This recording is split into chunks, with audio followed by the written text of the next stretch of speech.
Baik, shalom, selamat pagi adik-adik semua. Shalom, Pak. Bagaimana kabarnya? Siang, Pak. Sehat. Baik. Baik, Sabar. sebelum kita mulai pelajaran kita, alangkah baiknya kita bersatu di dalam doa. Kita bersatu dalam doa. Tuhan Yesus, kami bersyukur buat kasih Tuhan begitu luar biasa dan kepada kami hingga pada saat ini kami boleh belajar Tuhan. Berilah kiranya apa yang kami dapat boleh kami terapkan dalam kehidupan kami dan apa yang disampaikan kiranya Tuhan turut bekerja. Dalam nama Tuhan Yesus kami berdoa. Haleluya. Amin. Baik, Bapak akan mengabsen dulu ya. Lestari. Ha. Oke, Triomen. Hadir, Pak. Briko Syagian. Briko. Ya, mungkin jaringannya ya. Samuelson Halomuan. Hadir, Pak. Oke, Princess Regar.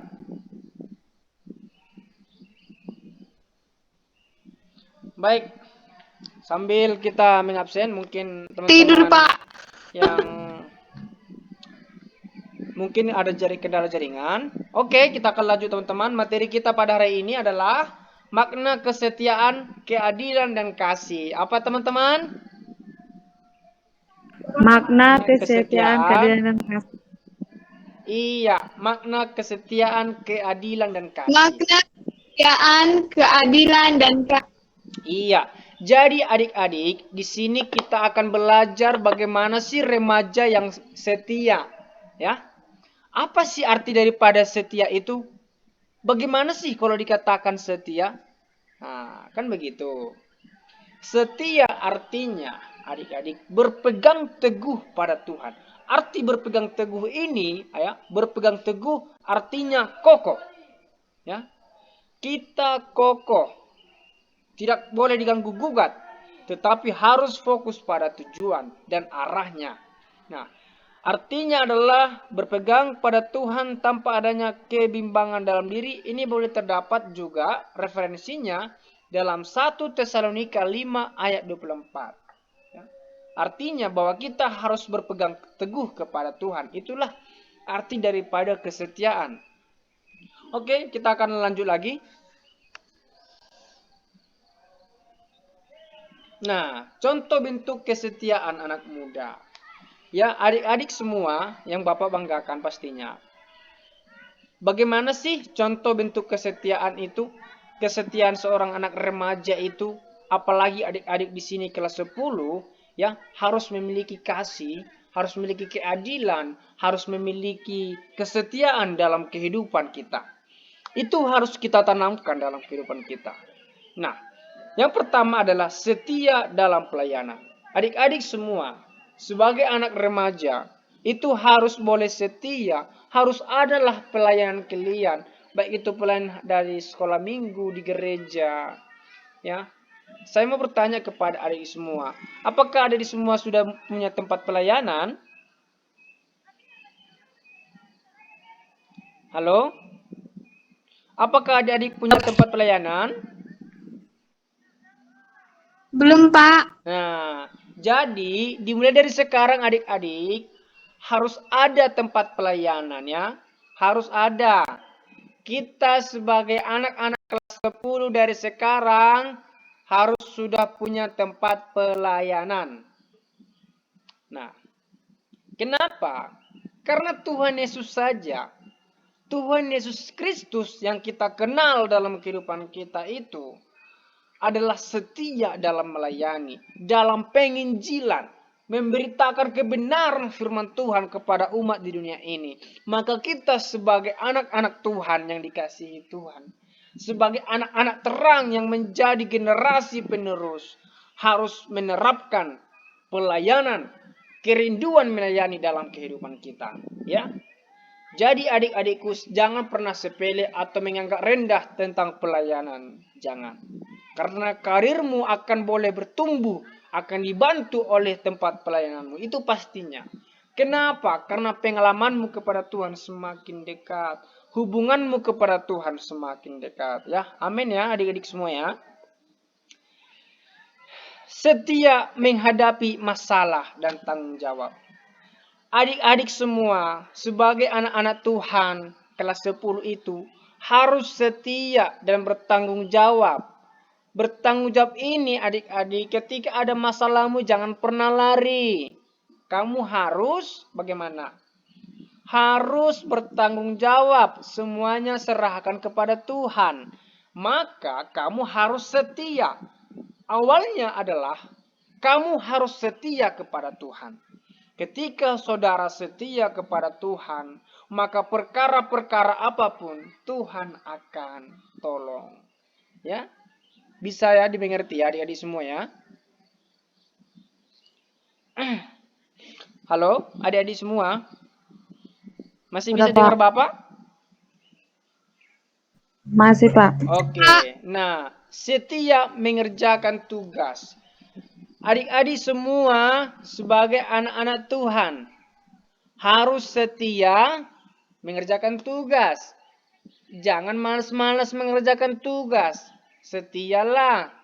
Nah, ini merupakan hal-hal kecil ya adik-adiknya. Maka kita sebagai anak-anak remaja itu harus setia untuk mengerjakan tugas yang diberikan gurunya. Jangan malas-malasan. Nah, kita akan masuk yang berikutnya adalah keadilan. Nah, adil maksudnya di sini adik-adik semua. Hidup kita ini haruslah adil. Kehidupan kita ini harus memiliki pemikiran yang luas, harus memiliki jiwa yang bagus, harus memiliki apa? Memiliki kepribadian yang bagus. Jangan karena teman saya yang satu ini memiliki banyak uang, ya, maka saya harus berteman semuanya. Ketika teman saya yang satu ini tidak punya uang, maka saya tidak mendekatinya atau menjauhnya. Itu salah. Kita harus adil berteman. Adil dalam apa? Adil dalam pergaulan. Jangan pernah membeda-bedakan pergaulan. Karena apa? Karena Tuhan itu juga maha adil. Ketika kita memiliki pikiran yang buruk, maka Tuhan akan menjatuhkan kita. Jadi adik-adik semua, sebagai anak-anak remaja, maka adil dalam kehidupanmu. Jangan pilih-pilih teman. Oke, adik mengerti ya? Baik, Pak. Oke, kita akan masuk yang berikutnya tentang kasih. Nah, adik-adik, saya mau bertanya kepada kita semua, ada berapa macam kasih? Halo? 9, Bang. 4.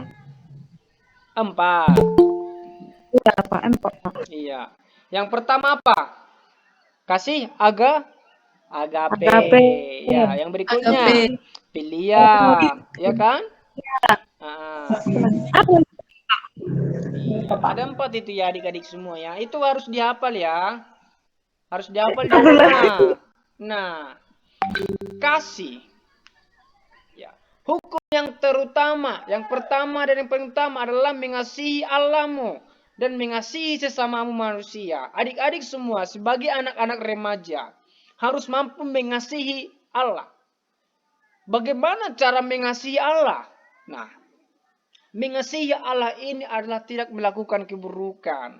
Sebagai anak-anak remaja yang takut akan Tuhan ini harus memiliki kasih yang benar-benar kasih.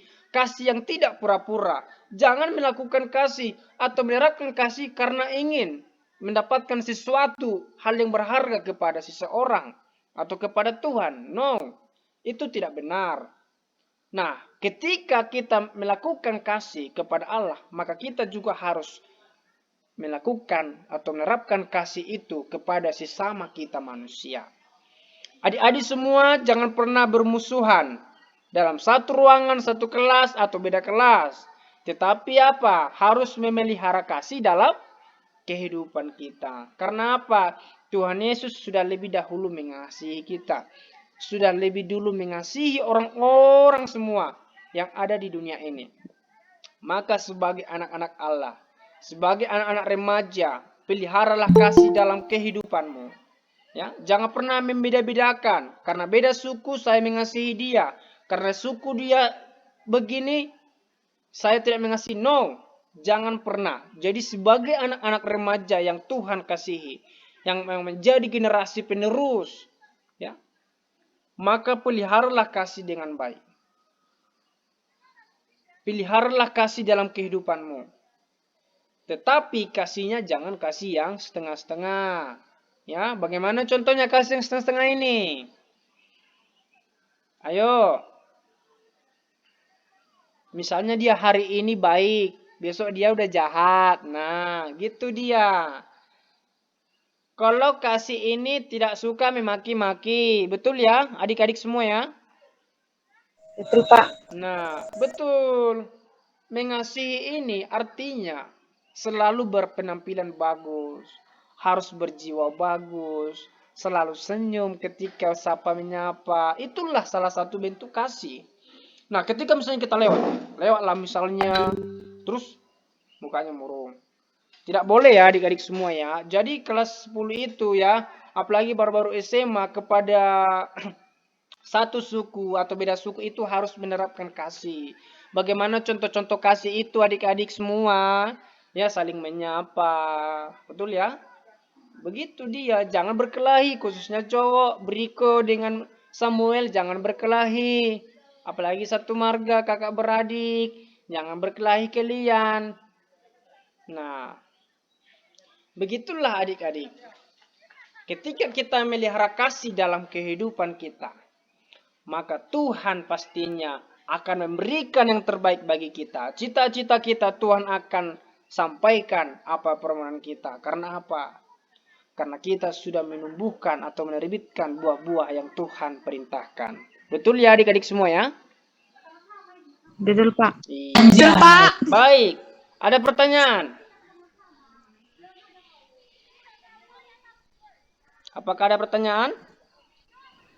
Saya, Pak, mau bertanya. Mengasihi pacar boleh nggak sih, Pak? Baik, yang pertama Lestari setelah Marta.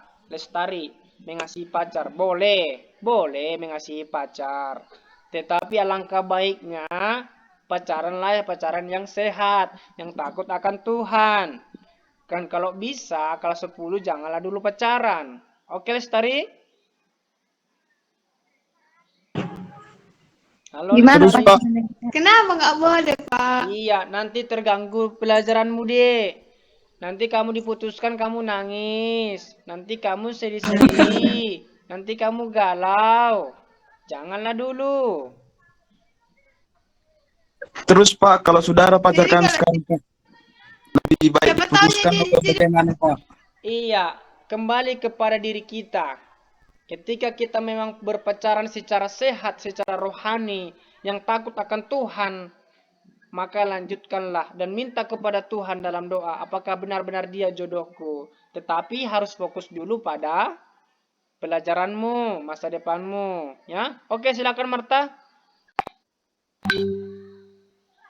Baik Pak, jadi pertanyaan Marta kan gini, bagaimana sih Pak ciri-ciri orang yang hidup dalam kasih itu? Iya, mantap sekali pertanyaannya ya. Bagaimana sih ciri-ciri orang yang sudah hidup dalam kasih? Yang hidup dalam kasih ini adalah tidak membenci orang lain. Tidak membenci orang yang sedang berprestasi. Contohnya di kelas. Karena misalnya si Marta juara 1 kan, terus si Briko iri gitu. Tidak bisa. Tetapi bagaimana? Misalnya Marta juara 1, terus Lestari memberikan apresiasi. Itulah berarti di dalam diri Lestari memiliki kasih. Nah, contoh lain, misalnya si Lestari nggak ada duitnya, terus minta tolong sama si Triwomen, dan Triwomen memberikannya kepada si Lestari. Itulah salah satu bentuk saling menolong. Berarti dalam kehidupannya ada kasih, begitu. Ya, dapat dimengerti, Marta? Baik Pak, Nah, terima kasih Pak. Oke, baik. Berhubung juga waktu kita akan berakhir, Dan juga Bapak sudah melemparkan beberapa pertanyaan dan Bapak berharap di minggu yang akan datang kita semakin aktif. Dan jika ada yang bertanya silakan ditanya di minggu depan. Kita akan akhiri pertemuan kita. Semoga apa pelajaran kita yang pada hari ini kita pelajari dapat bertumbuh dalam kehidupan kita. Baik, yang mimpin kita dalam doa, kami persilahkan kepada Tugas kami, saudara. Pak. Gimana? Tugas kami enggak ada, Pak. Oh, untuk tugas kalian pada saat ini tidak ada. Mungkin Bapak akan berikan tugas di minggu depan. Minggu depan udah libur, Pak. Minggu depan belum libur ya nak, masih UAS, masih sebelum UAS masih ada kegiatan yang lain ya.